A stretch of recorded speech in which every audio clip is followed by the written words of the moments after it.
Hai teman-teman, saya Sucinda Lukmani, NIM 2018-05100018. Di sini saya akan mempresentasikan soft system, metodologi, dan hard system. Yang pertama yaitu apa sih perbedaan hard system dan soft system metodologi itu? Soft system adalah sebuah metodologi yang cocok untuk membantu suatu organisasi dalam menjelaskan tujuan mereka dan kemudian merancang sistem aktivitas manusia untuk mencapai tujuan tersebut. Beberapa asumsi yang digunakan diantaranya adalah yang pertama, problem permasalahannya tidak atau kurang jelas dan merata. Yang kedua, interpretasi masalah oleh stakeholders berbeda-beda menurut sudut pandangnya masing-masing. Yang ketiga, faktor manusia memegang peranan penting. Yang keempat, menggunakan pendekatan kreatif dan inuisi untuk memecahkan masalah. Dan yang kelima, hasilnya lebih merupakan suatu pembelajaran dan pemahaman yang lebih baik, bukan hanya sekedar solusi.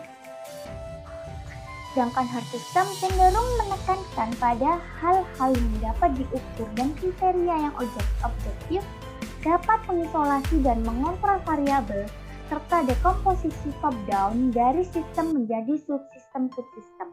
Beberapa asumsi yang digunakan dalam hard system thinking ini diantaranya adalah yang pertama, tujuan sistem sesuai dengan realitas di dunia. Yang kedua, masalah yang akan dicarikan solusinya didefinisikan dengan baik. Yang ketiga, faktor teknis merupakan hal yang terpenting. Yang keempat, menggunakan pendekatan ilmiah untuk memecahkan masalah. Dan yang kelima, memiliki tepat satu solusi. Hard yang berarti masalah yang tampak nyata dapat dirumuskan dengan jelas. Sedangkan soft, masalah tidak dapat diformulasikan atau dinyatakan dengan tepat dan seringkali masalah tersebut hanya merupakan isu yang membutuhkan perhatian. Sejarah soft system metodologi yaitu soft system metodologi atau yang biasanya disingkat sebagai SSM pertama kali diperkenalkan di Inggris oleh tim akademisi dari Universitas Lancaster yang dipimpin oleh Prof. James Fitch pada tahun 1966. SSM awalnya digunakan untuk membantu menyelesaikan masalah yang begitu kompleks dan melibatkan banyak stakeholder di dalam bidang manajemen. Pendekatan ini digunakan ketika pendekatan teknikal tidak mampu menjelaskan berbagai fenomena yang dihadapi secara utuh dan akurat. SSM dikembangkan oleh para teknisi manajemen di Universitas Lancaster untuk membantu menyelesaikan masalah terkait dengan efisiensi dan efektivitas yang melibatkan teknologi modern dengan kompleksitas tinggi dalam organisasi manusia. SSM adalah sebuah metodologi yang menetapkan prinsip-prinsip untuk penggunaan metode yang memungkinkan dilakukan dalam situasi permasalahan yang tidak terstruktur, di mana pemeliharaan hubungan setidaknya sama pentingnya dengan pencarian tujuan dan menjawab pertanyaan-pertanyaan tentang apa yang harus kita lakukan sama pentingnya dengan menentukan bagaimana melakukannya. Jackson 2007. Peran soft system metodologi.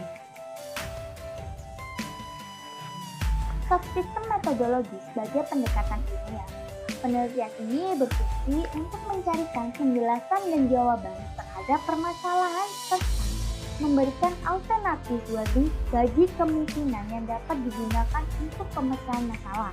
Darminto 2007. Yang pertama, pelaporan, suatu pencatatan atau ringkasan yang sederhana.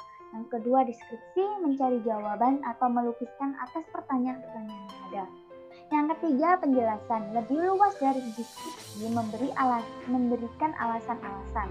Yang keempat, perkiraan, lebih lanjut cari penjelasan, menentukan kecenderungan terhadap fenomena. Yang kelima, pengendalian, hasil logis dari perkiraan, melakukan langkah-langkah terhadap kemungkinan terjadinya fenomena. Soft system metodologi sebagai pendekatan pelaksanaan manajerial. Soft system metodologi sebagai pendekatan manajerial berarti SSM ini digunakan dalam kegiatan manajerial. Konsep proses biasanya terdapat pada semua kelompok baik usaha negara, pemerintah atau swasta, sipil atau militer, secara besar-besaran atau secara kecil-kecilan. Tools dan kegunaannya dalam sistem metodologi dalam metode penelitian MPE.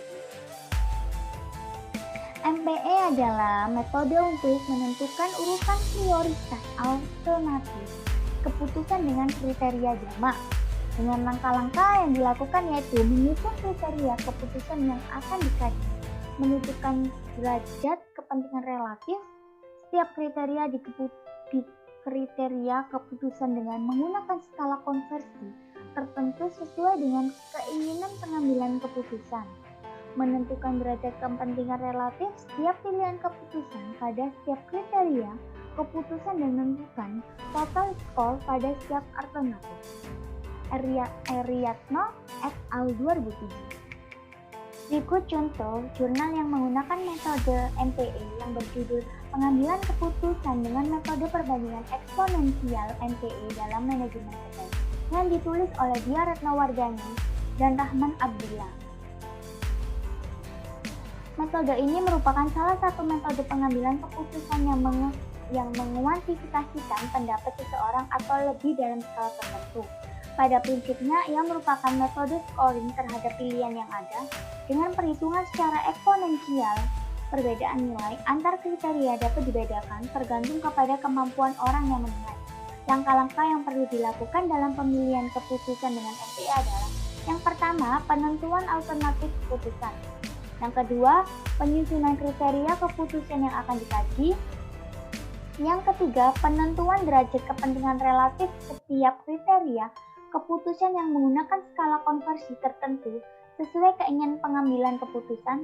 Yang keempat, penentuan derajat kepentingan relatif dari setiap alternatif keputusan.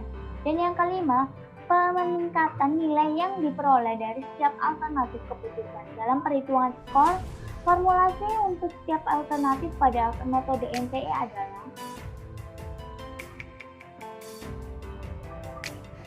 total nilai I sama dengan total nilai akhir dari alternatif ke I RKIJ sama dengan derajat kepentingan kriteria relatif ke J pada pilihan keputusan ITKKJ sama dengan derajat kepentingan kriteria relatif ke J TKKJ lebih kecil dari 0 N sama dengan jumlah pilihan keputusan M sama dengan jumlah kriteria keputusan. Kriteria yang digunakan untuk menganalisis perbandingan teknik manajemen adalah akurasi, kemudahan sistematis, biaya, nilai praktis, tampilan, dan masing-masing kriteria diberikan bobot seperti di tabel berikut.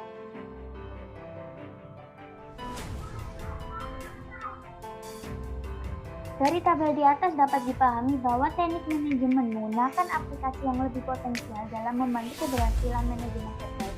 Teknik tersebut menjadi lebih potensial karena memiliki akurasi yang tinggi, mudah digunakan, dan sistematis karena detail setiap transaksi tercatat dengan baik.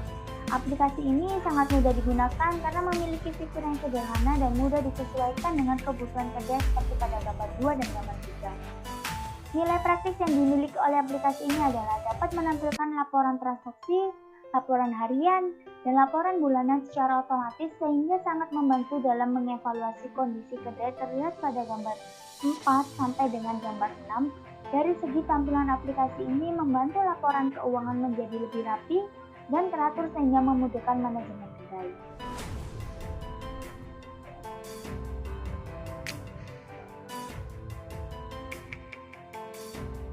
Kesimpulannya dari jurnal ini yaitu perhitungan dengan MPE menjelaskan bahwa teknik manajemen menggunakan aplikasi direkomendasikan sebagai teknik yang efektif dalam mengelola kedai.